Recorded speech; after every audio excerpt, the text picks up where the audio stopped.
এই মানে তরুণ তুর্কিরা যে সুন্দরভাবে এটা প্রেজেন্ট করছে, মানে যারা আমরা দেখি নাই তাদের জন্য দেখার ব্যবস্থা করে দিচ্ছে। অথবা আমি এটা বলবো যে ভবিষ্যৎ প্রজন্মের জন্য যে একটা স্বৈরাচার, একটা পিচাস কিভাবে মানুষকে শোষণ করে, মানুষের উপর কিভাবে নির্যাতন করে, এই চিত্রগুলো যে এখানে তুলে ধরা হয়েছে, এটা আমি আপনারা যারা ভিজুয়ালাইজেশন করতেছেন, আমি চাইবো এগুলি যেন দীর্ঘদিন এটা নেটে থাকে, লোকজন এগুলা দেখে, শিক্ষা নেয়, ভবিষ্যতে কেউ যেন এরকম কোনো কিছু করার সাহস না পায়, যে নিজে হালুয়া রুটি খাবে আর জনগণকে কাঁঠালের বার্গার খেতে বলবে, নিজে ভালো জিনিস খাবে আর তেল ছাড়া রান্নার রেসিপি দেবে।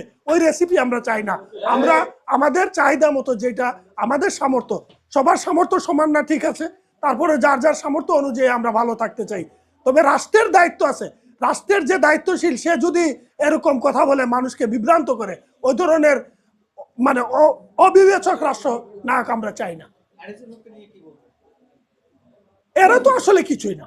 আমি তো মনে করি যে বাংলাদেশে গত 15 বছর যারা দেশ এর ক্ষমতার চেয়ারে ছিল, এরা যারা মানে হাসিনা বাদে যারা ছিল, তারা সবাই ছিল হাসিনার তাবেদার। তাদেরকে যা হুকুম করছে হাসিনা তাই করছে।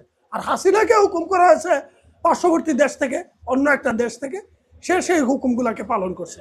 আসলে আনিসুল হক বা এরা যদি এরকম শেল্টার না পাইতো, তাহলে এরা এত রকম পিছাস হওয়ার সুযোগ পাইতো না।